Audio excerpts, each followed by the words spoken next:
Water soluble use करताना sodium आणि chlorine free असलेले प्रोडक्ट यूज करा. सोडियम आणि क्लोरीन फ्री म्हणजे काय हो? सोडियम आणि क्लोरीन फ्री म्हणजे आपल्या घरच्या बाईने भाजी बनवली आणि त्या भाजीमध्ये मीठ जास्त टाकलं तरी आपल्याला ते टेस्ट बरोबर येत नाही. आपल्याला 4 पोळ्या खायच्या असतील तरी आपण दबावाखाली बायकोच्या प्रेशरमध्ये येऊन किंवा बायको नाराज न होऊ म्हणून 2 पोळ्या खाऊ.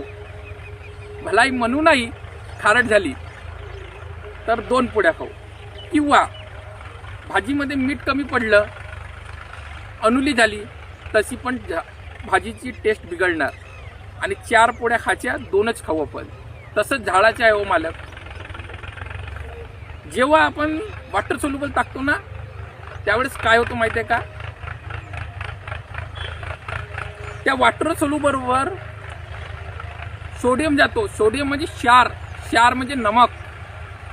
त्या नमकमुळे काय होते? 5 किलो प्रोडक्ट टाकलेला झाड हा फक्त 2 किलो अपटेक करतो. म्हणजे 5 किलो सेट आपण झाडाला माल टाकत आहोत म्हणजे पैसा टाकत आहोत.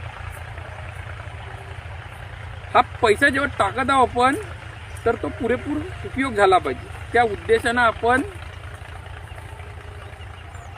शेती करायची.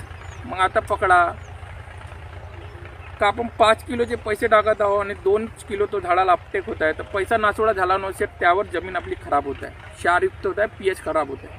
मग प्रोडक्ट घेताना मग काय करायचं? त्याच्यावरती लिहिलेलं असते की सोडियम आणि क्लोरीन युक्त असे प्रोडक्ट वापरा. मी कोण्या प्रोडक्टची ब्रँडिंग करत नाही. तुम्हाला ज्या कंपनीचे वापरायचे ते वापरा, पण तिथं लिहिलेलं असतं की याच्या सोडियमचे पर्सेंटेज किती आहे. त्यानुसार नाही सोडियम फ्री तर कमी पर्सेंटेज यूज करा, पण चांगले प्रोडक्ट वापरा. 1000ची वस्तू 1400ला झाली चालेल किंवा 1200ला झाली तरी चालेल, पण आपण जो टाकत आहोत तो पुरेपूर लागलं पाहिजे. आपल्याला एका तोड्यापूर 2दा 1261 टाकायचं आहे तर 1दा टाका, पण चांगल्या कंपनीचे टाका. तो पुरेपूर यूज होईल. त्याने तुमचे जमीन बॅलन्स राहील, पीएच बिघडणार नाही तर प्रत्येक मायक्रो न्यूट्रन अपटेक होईल. तुम्ही पीएच बॅलन्स ठेवा आणि सोडियम कंट्रोल